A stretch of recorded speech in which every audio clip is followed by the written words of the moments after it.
नमस्कार दोस्तों, आप देख रहे हैं बीइंग हेल्दी। मैं आपके साथ रोहित। तो काफ़ी लंबे समय से बहुत से टीबी के पेशेंट है वो पूछ रहे थे कि सर ऐसी कौन सी एक्सरसाइजेस करें, योगा करें जिससे लंग्स यानी कि जो फेफड़े हैं वो मजबूत हो जाए। तो फाइनली मैंने इस पर वीडियो बना दिया है, तो मेक श्योर इस वीडियो को पूरा देखिएगा, चैनल सब्सक्राइब करिएगा, साथ ही साथ इस वीडियो को लाइक और शेयर ज़रूर करिएगा। चलिए स्टार्ट करते हैं।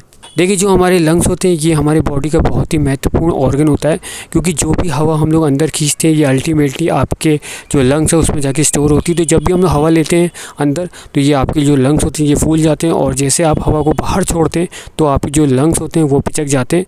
तो जैसे जैसे इंसान की उम्र बढ़ने लगती है, जो आपकी जो लंग्स है इसमें हवा स्टोर करने की जो कैपेसिटी होती है वो कम हो जाती है, और साथ ही साथ कुछ और भी बीमारियाँ होती है जिसके चलते भी जो कैपेसिटी होती है हवा को स्टोर करने की ये भी कम हो जाती है।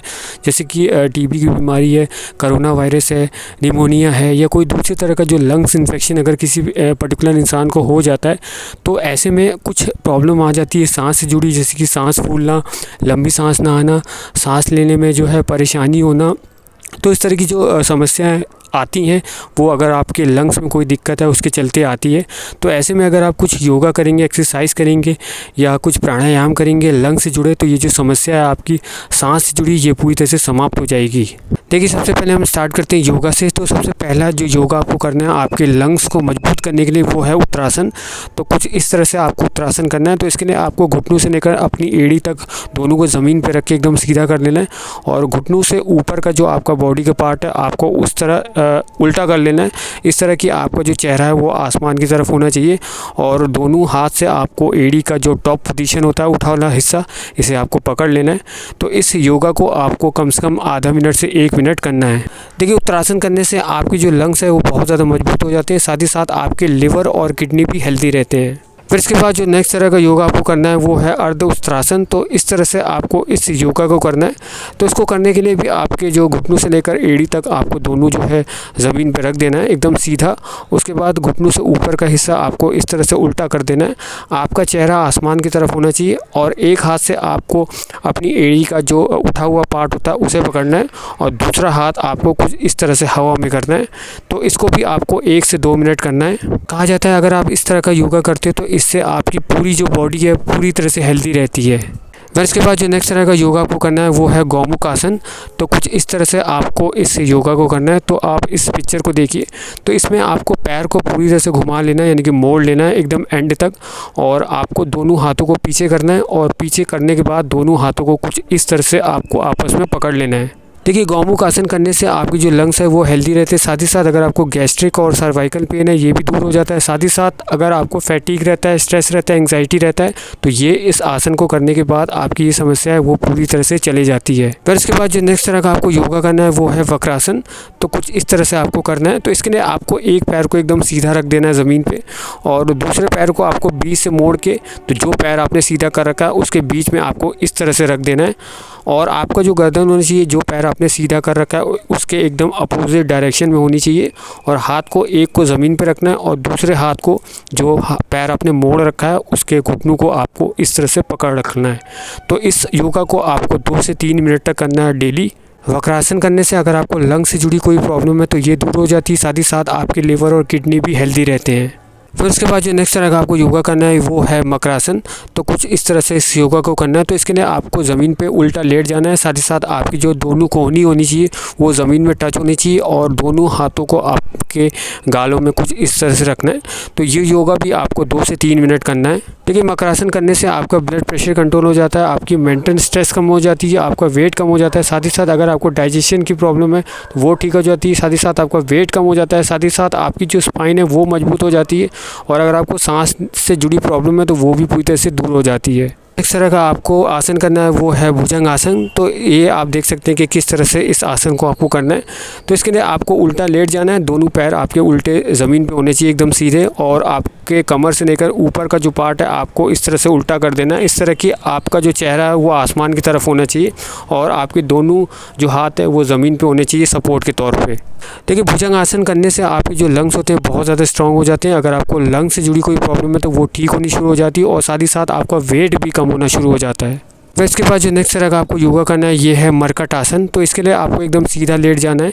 उसके बाद आपको दोनों पैरों को कुछ एक डायरेक्शन में इस तरह से मोड़ देना है और आपका जो गर्दन होनी चाहिए वो अपोजिट डायरेक्शन में होनी चाहिए, यानी कि जिस डायरेक्शन में आपने पैर को मोड़ रखा है उसके अपोजिट डायरेक्शन में आपको गर्दन करनी है। हाथों को एकदम सीधा 180 डिग्री पे आपको कर लेना है।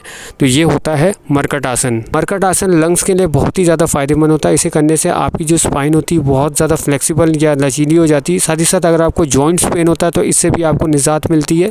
और साथ ही साथ इस योगा को करने से आपकी जो बैक पेन है इसमें भी जो है दर्द में आपको बहुत ज़्यादा आराम मिलना शुरू हो जाता है। फिर इसके बाद जो नेक्स्ट तरह का आपको योगा करना है ये है पवन मुक्त आसन।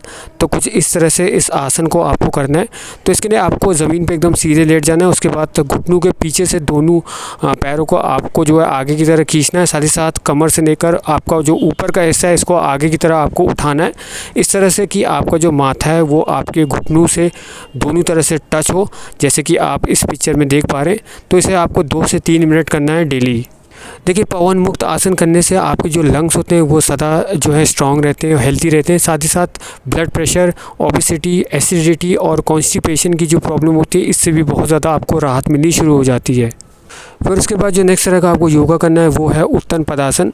तो इसके लिए आपको ज़मीन पे एकदम सीधा लेट जाना है, हाथ को एकदम सीधा करना है और आपको पैर को दोनों हवा में इस तरह से करना है कि एक 90 डिग्री का एंगल बन जाए, यानी कि आधा वाई।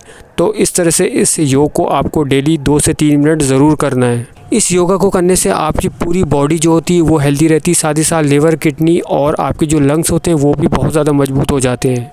फिर इसके बाद जो नेक्स्ट तरह का योगा आपको करना है ये है नौकासन। तो इसके लिए आपका जो हिप होना चाहिए वो ज़मीन पर टच होना चाहिए, बाकी कोई भी बॉडी का पार्ट आपका ज़मीन में टच नहीं होना चाहिए।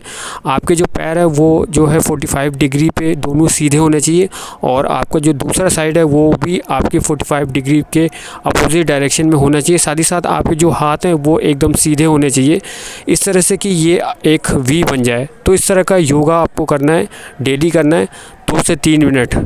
कि नौकासन करने से अगर आपको फेफड़े से जुड़ी कोई भी प्रॉब्लम है वो दूर हो जाती है। साथ ही साथ अगर आपको स्किन से जुड़ी प्रॉब्लम है या अगर आपको स्ट्रेस है या अगर आपके पेट में बहुत ज़्यादा फैट है तो ये भी कम होना शुरू हो जाता है। तो ये वो 10 योगा हैं जो आपको डेली करने हैं। कितने टाइम के लिए करने हैं ये मैं आपको पहले ही बता चुका हूँ। अब बात करते हैं हम प्राणायाम की। प्राणायाम में सबसे पहले आपको डेली सूर्य नमस्कार करना है। सूर्य नमस्कार करने से आपकी बॉडी पूरी तरह से हेल्दी रहती है, कोई भी बीमारी आपकी बॉडी में नहीं लगती।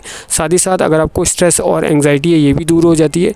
साथ ही साथ आपको डेली कपालभाति आधा घंटा, अनुलोम विलोम 1 घंटा और साथ ही साथ भ्रस्त्रिका, उज्जयी और ब्राह्मणी प्राणायाम को ज़रूर करना चाहिए। तो ये जितने भी प्राणायाम मैंने बताए ये आपके लंग्स को प्यूरिफाई कर देते हैं। चलिए बात करते हैं कि कौन सी आयुर्वेदिक मेडिसिन से आप अपने लंग्स को स्ट्रॉन्ग कर सकते हैं। लंग्स को मजबूत करने के लिए डेली आपको दूध में शिलाजीत और हल्दी मिला के पीना चाहिए। वह इसके अलावा आपको तुलसी के पत्ते, गिलोय और अश्वगंधा का सेवन डेली करना है। वह इसके अलावा आपको एक काढ़ा पीना होगा एक दिन में 3 बार। तो इसमें आपको गिलोय, काली मिर्च, अदरक, तुलसी के पत्ते और अश्वगंधा आपको मिला के एक दिन में 3 बार लेना होगा। तो इस वीडियो में बताए गए योगा, प्राणायाम और आयुर्वेदिक मेडिसिन को अगर आप फॉलो करेंगे तो आपके जो लंग्स है वो बहुत ज़्यादा स्ट्रॉन्ग हो जाएंगे। तो अगर आपको वीडियो पसंद आए वीडियो को लाइक करिएगा, शेयर करिएगा और चैनल सब्सक्राइब करिएगा।